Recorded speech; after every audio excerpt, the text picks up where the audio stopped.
Well, hi there, and welcome to Reading with Emily. I'm addicted to crime shows. I binge watch them on Netflix. I'm a huge fan of The Blacklist. Now, are you the same, but do you struggle to understand some of the terms and phrases? Well, today I'm going to help you with crime vocabulary. So let's dive right in with the Who Done It series. Almost every minute of every day, someone, somewhere, is watching a crime TV show. That's not a fact, but it's probably true, right? These shows have been popular for almost as long as people have had TVs. But they've got a whole language of their own, including some very important words that may be tricky for people who are still learning English. But that's not a reason for you to stop watching. In this episode, I'm going to help you understand the tricky words. In crime shows, each episode revolves around a case. What is a case? This is the problem or situation the police have to solve. And they do this by investigating a crime, which means finding out what happened, who did it, and why.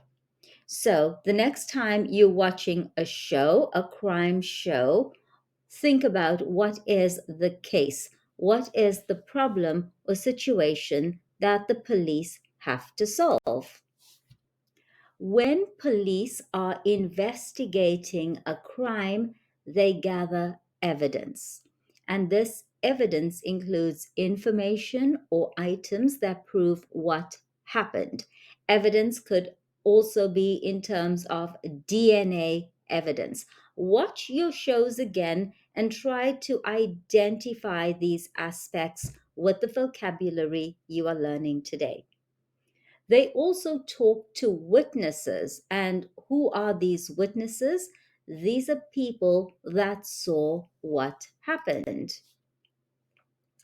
Once the police arrive at the scene of the crime, they examine the crime scene. Scene of the crime scene. And this is the place where the crime took place. Now, it's not that simple. In order to search for more evidence, they may need to obtain a search warrant. What is a search warrant? It is a document that lets them search a home or another location. Watch your TV shows again, and very often you will see the suspect say, "You cannot enter my home without a search warrant." So then the police go to the judge, go to the courts, and they obtain a search warrant, which is a document that lets them search a home or some other location. Now, in some cases, the police may call in the forensics team. And what does this mean? These are experts who use science to examine objects related to the crime. Remember, I mentioned DNA? So, a forensics team would use science to examine DNA that may be found at the crime scene. And sometimes detectives or police officers may also go undercover to gather information about a case. Go undercover. So they are not wearing their uniforms. People don't know that they are actually policemen or detectives. And when the police identify a person they believe committed the crime, they consider them a suspect. And if the suspect is proven to be responsible for the crime, they are considered guilty. But we're not done yet. To prove that someone committed a crime, the police must establish a motive.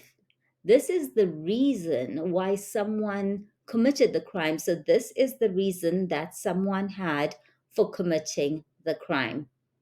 And the suspect may also provide an alibi.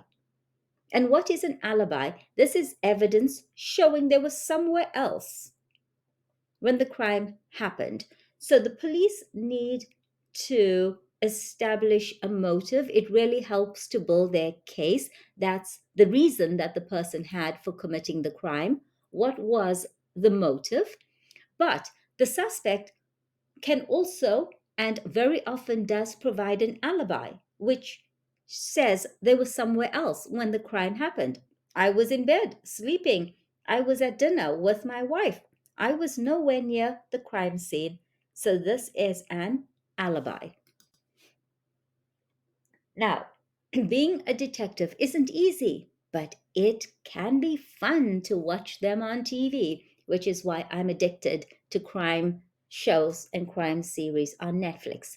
Now that you know some key terms from crime shows, you'll be ready to follow along with the investigations. But before you go, let's test your knowledge with our quiz. What is a search warrant? Is it evidence? Is it a document that lets the police search a location? Or C, is it the place where the crime took place? Please comment below.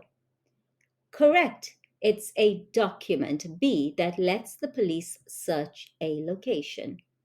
Next up, what is the role of a witness in a crime investigation? To search for evidence, to examine the crime scene, or someone who saw what happened? Please comment below. And next up, what does guilty mean? A, B, or C? Once again, please comment below. What does the forensics team do? Search for suspects, examine objects related to the crime using signs, or gather information about the case undercover? And last but not least, what is an alibi? We recommend that you listen to the audio, that you pause, read, listen again to verify, move on to the next slide. And if you'd like to join our daily B1-B2 Reading with Emily series, where we help you with vocabulary across a wide range of topics, please like and subscribe. And that's it for today. Thank you for joining us. Goodbye.